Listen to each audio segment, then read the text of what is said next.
यहाँ हर एक के जीवन में कुछ डिफाइनिंग मोमेंट्स होते हैं। हॉवर्ड शुल्ज, जो स्टारबक्स एम्पायर के पीछे के मास्टरमाइंड हैं, उनके लिए ऐसा ही एक क्षण तब आया जब वह केवल 7 साल के थे। उनके पिता, जो एक डिलीवरी जॉब करते थे, बर्फ पर गिरकर अपने हिप्स और एंकल तोड़ बैठे। इसके बाद उन्हें नौकरी से निकाल दिया गया। परिवार के पास न तो कोई मेडिकल इंश्योरेंस था, न बचत, और उस समय कोई आशा भी नहीं थी। Flash forward to today, Howard Schultz एक मल्टी बिलियनियर बन गए और उन्होंने न केवल कॉफी इंडस्ट्री को बदल दिया, बल्कि कई अन्य इंडस्ट्रीज पर भी प्रभाव डाला। पर एक साधारण कॉफी स्टोर कैसे एक ग्लोबल एम्पायर बन सकता है, इसे समझने के लिए हमें स्टारबक्स के 4 स्टेजेस पर ध्यान देना होगा। इसकी शुरुआत 1960 के दशक से होती है। स्टारबक्स की शुरुआत यह है, गॉर्डन बाउकर। यूरोप घूमते समय उन्होंने रोम के एक छोटे से कैफे में कैपुचिनो का ऑर्डर दिया और उसका स्वाद बाकी कॉफी से अलग था, कहीं बेहतर था। उस समय अमेरिका में लोग सस्ते इंस्टेंट कॉफी या डाइनर में मिलने वाली चीप क्वालिटी की कॉफी ही पीते थे। यूरोप से लौटने के बाद गॉर्डन ने अपने 2 दोस्तों को इस अनुभव के बारे में बताया और उन्होंने अमेरिका में हाई क्वालिटी वाली कॉफी लाने का फैसला किया। 1971 में उन्होंने सिएटल के समुद्री किनारे पर पहला स्टारबक्स स्टोर खोला। हालांकि यह वैसा नहीं था जैसा आज के स्टारबक्स स्टोर हैं। यहाँ केवल हाई क्वालिटी वाली कॉफी बीन्स और उसे बनाने के इक्विपमेंट्स बेचे जाते थे, लेकिन दुकान में कॉफी सर्व नहीं की जाती थी। इस मॉडल के साथ कंपनी धीरे धीरे आगे बढ़ी। 1981 तक उनके पास केवल 4 स्टोर थे और ये सभी सिएटल में ही थे। लेकिन फिर इनका सामना हॉवर्ड शुल्ज से हुआ। हॉवर्ड एक गरीब परिवार से आए थे, लेकिन मेहनत से उन्होंने अपना करियर बनाया। उन्होंने कॉलेज की फीस भरने के लिए खून तक बेचा था। 1991 तक वे एक कंपनी के वाइस प्रेसिडेंट बन चुके थे, जो स्टारबक्स को सप्लाई देती थी। हॉवर्ड इस छोटे से कॉफी बिजनेस की सफलता से प्रभावित हुए और उन्होंने इसे खुद देखने का फैसला किया। जब उन्होंने स्टारबक्स की कॉफी पी, तो वे इसके फैन बन गए और इस कंपनी का हिस्सा बनना चाहते थे। लेकिन स्टारबक्स के तीनों फाउंडर्स को किसी बाहर के आदमी को कंपनी में शामिल करना पसंद नहीं था। यहां तक कि हॉवर्ड की मां ने भी कहा, तुम्हारी नौकरी अच्छी है, इसे छोड़कर किसी अनजान कंपनी में मत जाओ। लेकिन हॉवर्ड अड़े रहे। 1 साल तक ट्राई करने के बाद आखिरकार उन्हें स्टारबक्स में शामिल होने का मौका मिला। इटली का प्रभाव इटली की यात्रा के दौरान हॉवर्ड ने पाया कि वहां की कॉफी शॉप्स का माहौल अलग था। कस्टमर्स और स्टाफ एक दूसरे को नाम से जानते थे।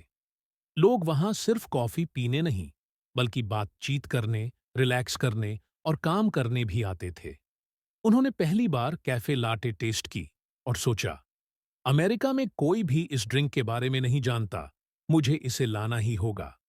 लेकिन जब उन्होंने स्टारबक्स के फाउंडर से इस थॉट को शेयर किया, तो उन्होंने इसे तुरंत खारिज कर दिया। उन्होंने कहा, स्टारबक्स एक रिटेलर है, न कि कैफे। इससे निराश होकर हॉवर्ड ने 1985 में अपना खुद का कॉफी बिजनेस शुरू किया, इल जियोनाल। लेकिन उन्हें इन्वेस्टर्स से फंडिंग में दिक्कत आई। 242 इन्वेस्टर्स से मिलने के बाद 217 ने उनका ऑफर ठुकरा दिया। कोई अमेरिकी एक कप कॉफी के लिए $3 खर्च नहीं करेगा। यह सबसे ज्यादा सुनने को मिलने वाला कारण था। लेकिन आखिरकार हॉवर्ड को फंडिंग मिल गई और उन्होंने अपनी खुद की कॉफी शॉप खोल ली। स्टारबक्स एक्विजिशन 1987 में स्टारबक्स के फाउंडर्स कंपनी बेचना चाहते थे और हॉवर्ड को पहला मौका दिया, लेकिन उनके पास पैसे नहीं थे। एक इन्वेस्टर ने हॉवर्ड को धोखा देते हुए कंपनी खुद खरीदने की कोशिश की, जिससे हॉवर्ड बेहद निराश हुए। तभी उनके दोस्त ने उनसे कहा, कल मेरे ऑफिस आओ, हमारे सीनियर पार्टनर से मिलो। वह व्यक्ति थे Bill Gates senior. Bill Gates senior ने सीधे जाकर उस इन्वेस्टर से कहा, this is Howard dream project, he should get this. यह काम कर गया और हॉवर्ड ने $3.8 मिलियन में स्टारबक्स को खरीद लिया। अब हॉवर्ड के हाथ में पूरा कंट्रोल था। उन्होंने स्टारबक्स को एक स्टोर से बदलकर एक कैफे बना दिया, जहां कस्टमर बैठकर कॉफी का मजा ले सकते थे। 1987 में स्टारबक्स के पास 17 स्टोर्स थे, लेकिन हॉवर्ड की स्ट्रैटेजी बेहद एग्रेसिव थी। उन्होंने तेजी से एक्सपेंशन की और 2000 तक स्टारबक्स के हजारों स्टोर्स खुल चुके थे। लेकिन 2008 के फाइनेंशियल क्राइसिस के दौरान स्टारबक्स की बिक्री और शेयरों में भारी गिरावट आई। हॉवर्ड ने दोबारा सीईओ बनकर कंपनी को बचाने का फैसला किया। उन्होंने कई बदलाव किए।